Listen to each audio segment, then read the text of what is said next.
Hey guys, welcome back to my channel. I hope you guys are doing really good. I am back with a new recipe, and let me tell you that this recipe is very different. It's healthy, and I'm going to teach you how to make a gluten-free garlic bread.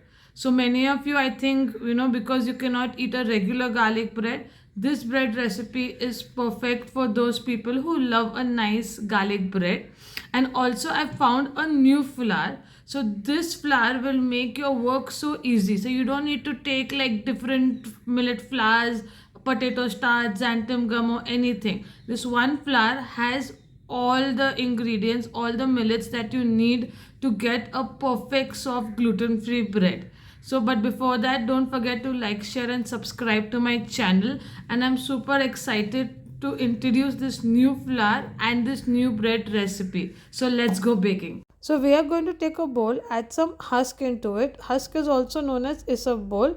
And then we are going to take some lukewarm water and add it to the bowl. And we are going to keep mixing it and keep it aside till the husk becomes into a nice jelly form. The reason that we add husk in our recipes so that it helps in better binding for the gluten free bread. Now the flour, I have used the Better Flour's robust red blend. So this flour has beetroot powder, it has chickpea flour, it has sorghum flour and also a little xanthan gum in it. So I loved using this flour and I love the result also of the bread using the flour.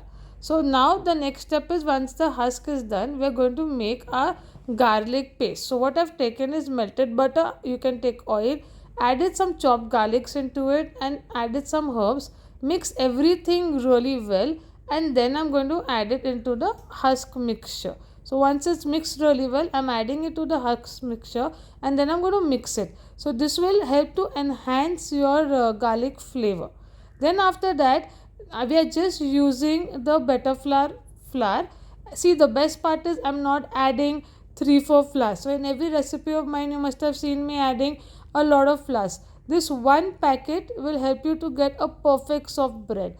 Then I added my baking powder, baking soda and some salt.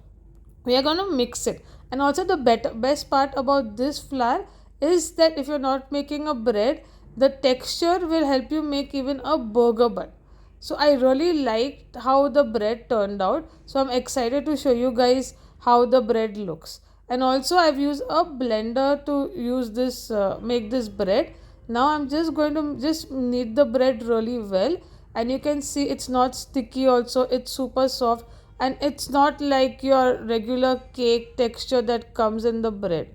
So you can see that it's looking like a proper dough. Once that is done, I'm going to take a bread tin, make sure that it's lined with a parchment paper and roll the dough in the size of the tin so that it fits properly. Okay, I'm just going to press it. This I've baked it at 180 degrees for like 20-25 minutes. Just put the toothpick to see that if it's come out and it's cooked really well. Topped it with more herbs. Now if you want to buy this flour, I have mentioned the details in the description, so please have a look. And now you can see the bread is done, how soft it has turned. It's very different than all my recipes and the results and the taste is amazing.